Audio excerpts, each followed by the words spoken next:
hujan yang turun mendadak, sehingga otomatis kalau misalkan kelembapan tinggi, suhu seperti ini, otomatis biasanya ini adalah tempat yang enak, tempat yang nyaman untuk berkembangnya kuman, bakteri maupun virus.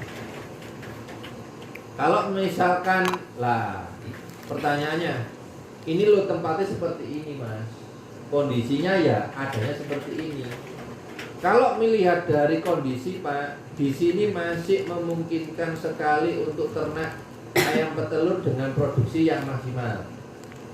Cuaca-cuaca seperti ini memang yang diinginkan ayam petelur, khususnya di periode laying atau periode produksi.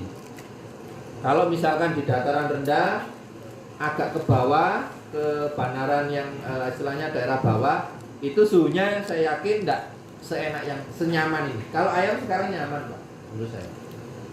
Cuma faktornya ini pak, kelembapan tinggi.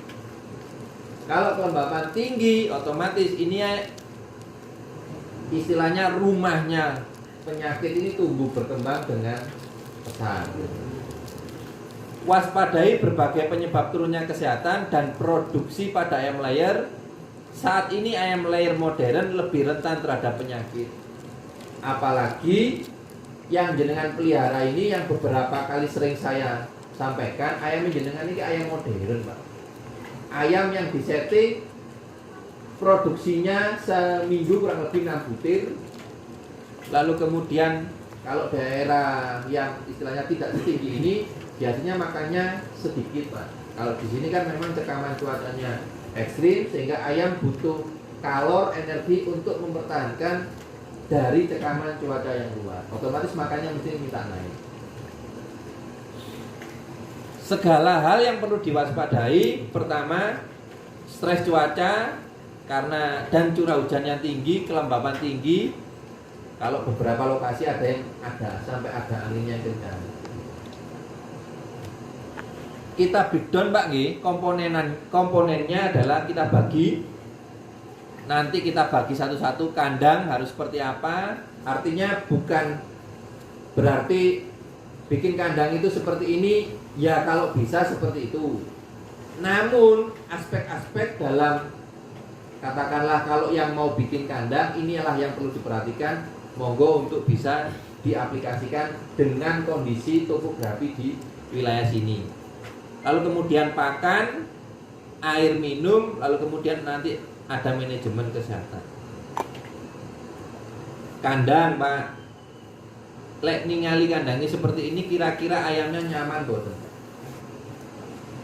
Kira-kira saya itu. Nah,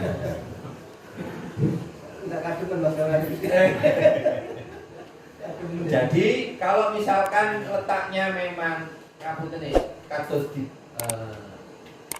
itu kados bukit-bukit pak, ketram-ketram, memang ada resiko ketika dibikin kandang terlalu tinggi. Namun yang perlu kita sikapi adalah paling tidak jarak tanah kali niki pak, ini harus minim di 1 meter, 1,5 meter. Saya melihat di beberapa daerah mriki rata-rata karena takut ini tidak nyampe. Kalau ini kan tingkat 3 pak nggih, otomatis kalau di daerah sini biasanya tidak dikasih apa panggung pak nggih. Niki jalan ini kan ada panggungnya pak niki pak. Lek mriki rata-rata tidak dikasih panggung. Alasannya makin misalkan susun 3 nggak gayuk mas, lek misalkan dibikin 1,5 meter. Atau bisa jadi kalau misalkan dibikin panggung mas, biayanya nambah kata. Kembali lagi pak, kelembapan tinggi otomatis biasanya kotoran ini mboten saged kering sangat. Nek mboten saged kering sangat, otomatis amonia naik, bau. Lek bau nek niki tinggi kandang ini mboten 1,5 meter, rentan sekali ayam itu mengalami gangguan pernapasan, sehingga titik-titik istilahnya ngebel mas Zaki, mas PT-ku mari sampean suntik gang pirang dino, pilek maneh, pengap maneh. Lalu Jarak antar kandang Pak, ini juga yang menjadi acuan. Saya selalu bilang kepada para peternak, kalau bisa jangan mepet-mepet lah bikin kandang. Emang Mas, lahannya ya saiki susah. Kalau bisa ya paling tidak, ini kan sekitar lebar paling tidak 3,5 meter. Umumnya Pak, lebar jarak antar kandang ya harus satu lebar ini. Jadi lebar 3,5 gitu, ini 3,5. Niki idealnya. Apakah bisa Mas? Kalau saya 2 meter, nah, tapi nek 1 meter, ngoten ngapunten nih. Kalau tidak ada angin seperti ini, ya sudah. Kontur tanah basah, lalu kotoran juga tidak bisa kering, otomatis tidak ada sirkulasi, akhirnya amoniak mulek mau tembik.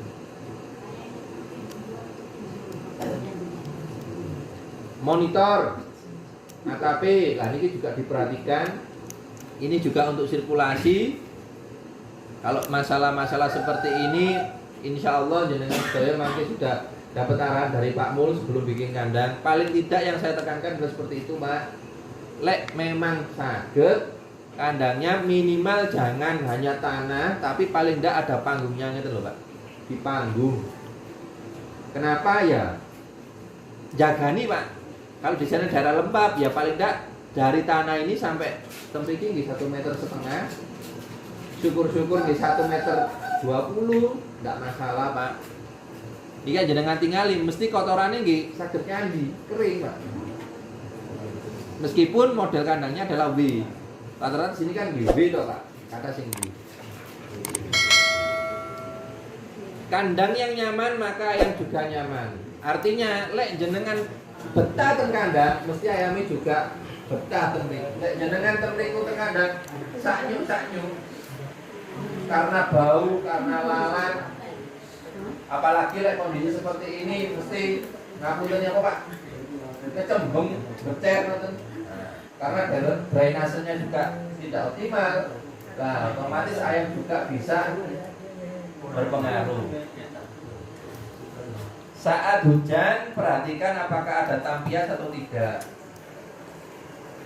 Biasanya niki nih Pak, niki nek cara Jawa napa Pak? Gimbal gitu Pak. Sukat gitu. Celukat. Nah, jenengan pastikan Pak, niki lho.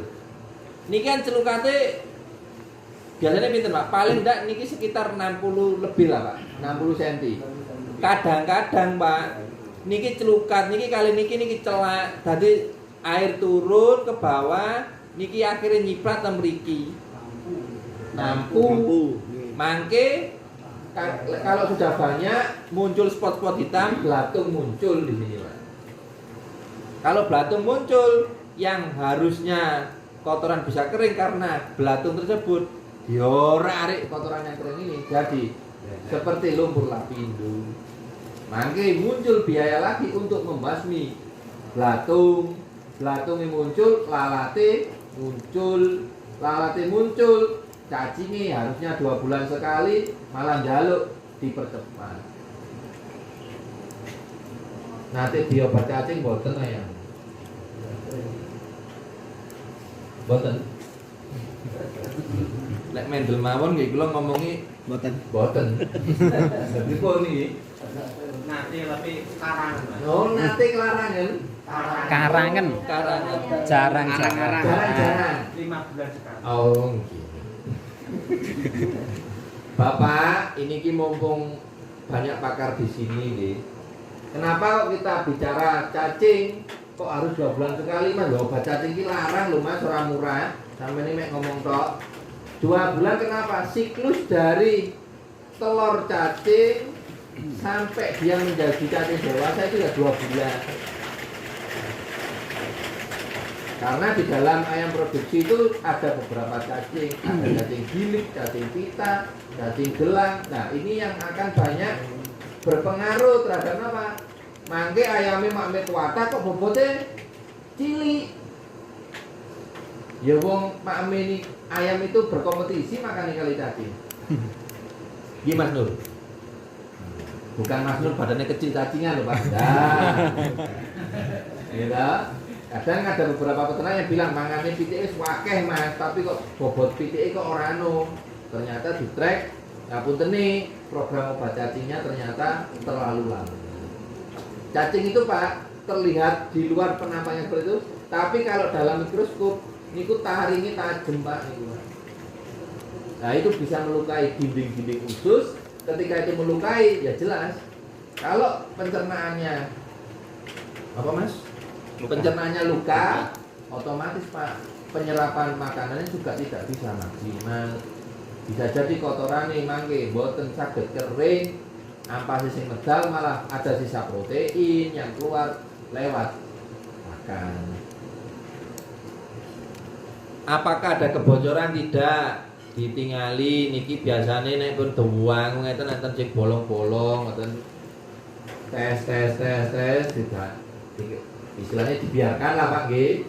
Nah niki mangke netes ten kotoran wis blendes. Pakan, tadi kan sudah kandang pakan. Curah hujan yang tinggi mengakibatkan kelembaban yang tinggi. Otomatis naik lembab, bakteri, virus berkembang, jamur juga mengikuti. Jamur tumbuh dengan baik. Waspadailah adalah mikotoksin. Apa Mas mikotoksin?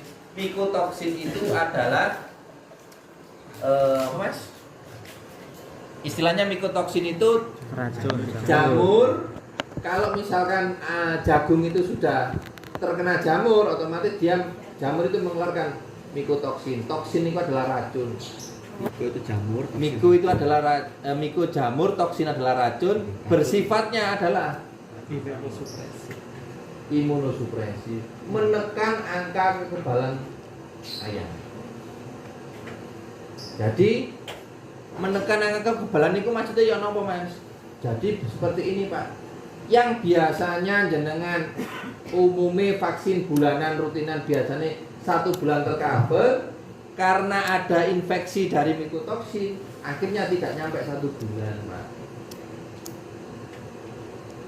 Maka dari dalam musim cuaca seperti ini kita sarankan adalah ada beberapa jenis mikotoksin Pak. Ada apla, ada okra, ada trigo, ada zea, ada fumo, ada moni, ada toksin patulin.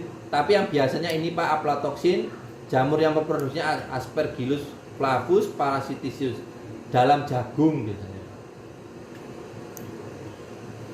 Ini ada, okra juga ada, tapi yang banyak adalah di sininya Pak, mikotoksinnya jenisnya adalah afla, jamurnya adalah asper. Lalu bagaimana Mas solusinya? Solusinya adalah cek penyimpanan pakan. Gudange jenengan itu dicek ada kebocoran apa mboten. Nek nyimpen napa jangan mepet-mepet ten tembok, dikasih jarak, bawahe nggih diparingi palet, lek mboten ten palet nggih pokoke napa ganjel lah ibaratnya ngoten. Niki kalau memungkinkan diparingi toksin binder anti jamur. Di toko juga ada nih Pak Mul. Harganya yang tidak mahal. Maksudnya tidak mahal kenapa Mas? Kalau dibandingkan efek dari mikotoksin sama penggunaan biaya yang dikeluarkan tiap hari, itu efek biayanya jatuhnya lebih murah ini Pak, toksin binder. Kemudian pola pemberian pakan, temriki yang 2 kali ada, yang 1 kali ada. Yang mana yang paling banyak? 2 kali. Oke. Kalau yang pembelian pola pakan 1 kali, hati-hati. Biasanya nek makane niku istilahnya mambek ngumpul karena ayamnya itu jarang nafsu makannya rendah, otomatis pakan itu nanti aromanya juga ditengi, muncullah jamur. Kebersihan tempat pakan, pinggir-pinggirnya Pak niku Pak biasanya itu adalah sarang medianya jamur di tempat pakan. Dari sini ada yang menggunakan ini nama mboten Pak? Di kelompok ternak niki. Apa Pak? Toksin binder. Dereng nggih. Nggih, dereng kenal. Mangke masalah produk mangke ada di tim sumber unggas Pak. Tapi ini adalah salah satu, lho Mas jagungku lo kering, lapo kok perlu nggak ini. Karena gini Pak, kita itu tidak bisa mengecek atau cek kualitas jagung maupun katul itu setiap kedatangan. Gini mboten. Kalau di pabrik pasti Pak, jagung datang, katul datang, tidak sesuai spek kita tolak. Kalau di sini Pak, ngapunten nih ada petani habis panen jagung jenengan, Pak tolong saya habis panen, tolong dibeli. Paling kita hanya testingnya paling ngapunten nih, kadang cuma digigit. Oh kira-kira nek digigit susah guys, masuklah 15. Tetapi tidak kalah pentingnya, apakah kita menjamin di dalam jagung yang kering itu tidak ada jamur? Saya tidak menjamin Pak. Di dalam konsentrat dikasih Pak toksin banding. Karena kita mengetahui kita produksi nyampe toko terus nyampe di kandang jenengan itu kan umurnya sampai berapa hari kita kan tidak tahu Pak. Jadi kita mengantisipasi, akhirnya kita memberikan anti jamur toksin banding. Lah panjenengan yang penggunaan jagung dan katulnya banyak karena jenengan nyampur, ini kita sarankan penggunaannya apakah hanya di musim ini? Kalau saya terus Pak, karena kita tidak tahu penyimpanan jagung kita itu seperti apa, kualitas jagung dan dedak kita itu seperti apa. Setelah pakan beralih ke air minum. Biasanya air minum di sini ini sumbernya apa Pak? Sumber, pam, sumur, sumber. Setelah dari sumber itu ada tandon apa Mbak? Enggak. Ada. Jadi kalau dari sumber Pak, biasanya curah hujan itu kan ketika tinggi, volume air tanah juga tinggi. Lalu kualitas air baik fisik maupun biologis biasanya turun. Karena kenapa? Kadang-kadang kalau dari atas niku tercemar, itu kan sampai ke bawah juga pun akan tercemar. Biasanya nek musim hujan ini biasanya kualitas air biasanya Pak nggih, mudah-mudahan di sini tidak agak keruh. Lek keruh otomatis ini yang kita tidak bisa menganalisa kualitas fisik maupun biologis ini kita tidak tahu. Artinya apa kadar E. coli-nya tinggi atau bagaimana kita juga tidak tahu. Daya serap tanah air terhadap rendah, banyak genangan. Lah air menggenang, muncullah penyakit. Solusinya Mas, desinfeksi air minum dari sumur tandon menggunakan kaporit. Lek jenengan kan ada tandon. Sebaiknya Pak, sebelum digunakan ke ayam, minim 6 jam pengendapan itu diberikan kaporit. Setelah 6 jam baru bisa diberikan ke ayam. Jadi biar waktu 6 jam itu air itu dan kapur itu bekerja sehingga bakteri E. coli itu bisa mati. Jadi tandon itu kalau bisa jangan satu. Jadi tandon misalkan tambah nepal Pak G. Tandon satu dari sumber ke penampungan pertama. Lalu kemudian ada penampungan kedua, lalu sampai kemudian ke tower kecil-kecil ke nepel-nepel itu. Lah fungsinya tandon kedua atau penampungan kedua itu dia untuk air. Klorin itu yang dikeluarkan. Jadi dikasih klorin dulu 6 jam, lalu kemudian dialirkan ke ayam. Atau juga bisa dengan pemberian desinfektan yang lain yang mengandung BKC, kloramin atau iodin. Insya Allah merek dagangnya nanti Pak Mul, BKC apa, mereknya yang ada di sumber gas, terus kloramin apa, iodin apa, Insya Allah di Pak Mul lengkap nggih. Insya Allah. Perhatikan perpipaan air minum yang pakai nepel. Kurang lebih Pak kalau saya menyarankan nggih, minim nggih 2 minggu sekali tandon apa niku Pak. Tempat tower yang kecil-kecil itu juga di pipanya itu juga dibersihkan. Pakai apa Pak? Kalau saya sih pakai citron itu Pak biasanya. Sidrun Pak terus. Nah, biasanya lek orang-orang daerah niku nek misalkan membersihkan bumbuan putih itu. nggih, nek membersihkan napa niku kamar mandi, kerak, biasanya ndamel niku, memutihkan pakaian biasanya ndamel niku. Kalau untuk bahan makanan, biasanya damel asinan. Nah, Ya, damel asinan. Atau ada produk kan. ada produk yang dari Pak Mul punya produk yang seperti membersihkan pipa-pipa gitu, dados lumut-lumutnya itu Pak, saged ical.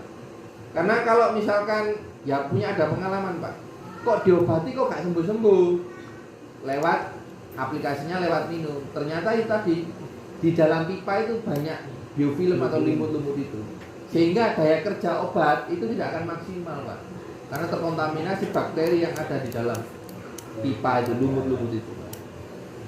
Lalu kemudian perhatikan kebersihan tempat minum, ini terutama yang pakai tempat minum manual, paralon. Jadi yang pakai nepel juga ya jangan istilahnya enak rek, nggak nepel, wis nggak usah susah payah. Tapi ya juga harus dilihat perpipaan. Jangan lek misalkan kadang-kadang itu pembersihannya ketika ayam setelah akhir kandang dibersihkan baru dibersihkan. Ya ada namanya maintenance lah. Tidak mahal Mas sebenarnya, cuma ngapunten nih, kita mau tidak meluangkan waktu begitu. Karena kan pepatah mengatakan lebih baik mencegah daripada mengobati. Nah ini adalah salah satu bentuk pencegahan supaya ayam kita tetap tangguh di kondisi cuaca seperti ini. Manajemen kesehatan, waspadai stres cuaca, pengaruh terhadap kekebalan tubuh.